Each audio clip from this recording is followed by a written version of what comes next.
दरवर्षीप्रमाणे यावर्षी आपल्या मामाच्या वावरात रोडगे होते. मग काय निघालं आणि घेतलं ना आपला बा सराटा.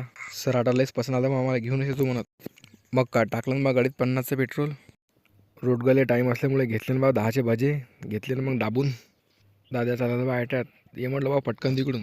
घरी आलतो बा पुरा रेडीच होतो बा. पुरा बोरा बिस्तारा बांधून ठेवला होता. इकडे मसाल्याचं काम चालूच होतं बा. म्या लवकर पेस्ट काढा ना या म्हटलं वावरात तुम्ही पटकन. सामान तर लय मोठं होतं बा वावरात न्यायचं, पण म्या काय म्हटलं बा एक एकच घेऊन जाऊ आपण वावरात. नागेश भाऊनं मामानं केला ना बा गड्डा खणायला सुरुवात. झाला ना बा गड्डा रेडी. मग काय दिल्या ना बा त्याच्यातनी गवऱ्या टाकून. इकडे मावशी करू राहिली बा सलादची तयारी. पीठ चुराचा कार्यक्रम आमच्या दोघांच्या इकडे होता बा. मग काय आले ना बा पाहुणे उशिरा.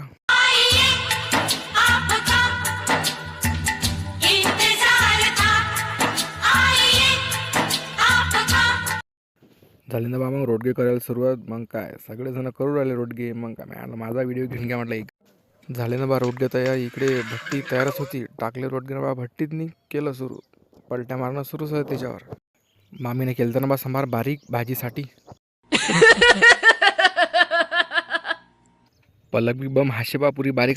इकडे भाजीची तयारी सुरू होती बा. म्हटलं संभार बोलतील म्हटलं टाकायचा. म्हटलं घेऊन चाललो म्हटलं त्याच्यापाशी. इकडे भाजी सुरू होती बा. म्हटलं चांगलं फिरवून द्या म्हटलं, नाही तर भाजी कच्चीच राहील म्हटलं. पुरी वांगी सुद्धा त्याच्यात नाही. रेल्वे तर बा टायमावर येतेच बा. चांगला व्ह्यू देऊन जाते. इकडे तर भाऊनं भाजीची चांगलीच सोय घेणं सुरू होती. म्हटलं वांगे कच्चे राहिले नाही पाहिजे. अशी भट्टी चेतवा की बस म्हटलं डायरेक्ट वांगे एका वाफीत शिजलेच पाहिजे. इकडे चालवतो ना बा सुरतीचं तळव झटक झटक करणं. कारण रोडगे तर बा या भट्टीत दाबून होते, कारण की ते गरम खाण्याचं मिळे ते. दिले ना बा मावशीन सगळ्याला जेवण. मामीचा तर जेवणासाठी बा पहिलाच नंबर लागते बा. इकडे आधी तर गप जीव राहिला बा. इकडे तर म्हटलं बा प्लेट घेऊन वाढ सलाद. ते म्हणते बा हाताच वाढतं म्हणते बा. गप हसू राहिली. इकडे तर ज्येष्ठ मंडळी बसलेली होती बा. आपला नंबर काही लाईन काही सांगताच नाही म्हटलं. तर लोक मी सगळ्याला वाढून दिलं. बैगन समझ रहे हो, समझ रहे हो आप? इस सज्जन को क्या तकलीफ है भाई? और अभी तो रुको, क्लाइमैक्स अभी बाकी है. तो रुको जरा, सबर करो. अभी मजा आएगा ना भिड़ो. यांची तर बा इकडे कोणाच तरी उरकून टाकायची गोष्ट चालू होती बरं. काय माहीत कोण आहे तो. ब्या म्हटलं तिकडे करायचं काही असो, पण आपलं जेवण पहिलं उरकून घ्यायला पुरते म्हटलं बा. आजी तर मस्त शांत बसली होती बस ती.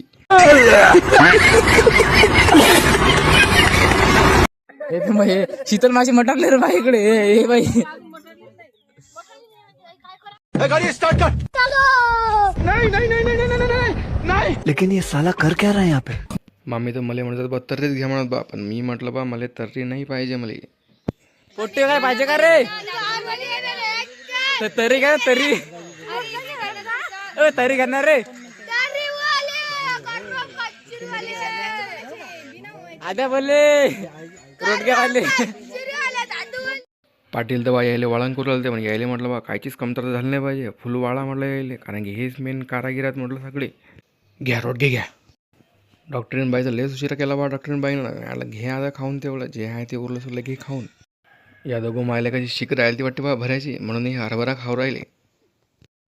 चुटकीत निरा बा त्या कोपराचा पाव राहिले. का आहे काय बा पुरा खेरकार आहे आता. घे म्हटलं खाऊन आता. इथं तर मन भरलंच नव्हतं बा. घे म्हणे बा एक व्हिडिओ, तू बी ब्लॉगमध्ये दिसला पाहिजे म्हणे बा. रोडग्याचा गड्डा बुजून टाकला बा आद्यानं.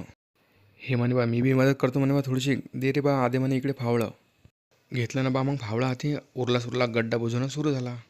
खत्म. Bye bye, ta-ta, good bye.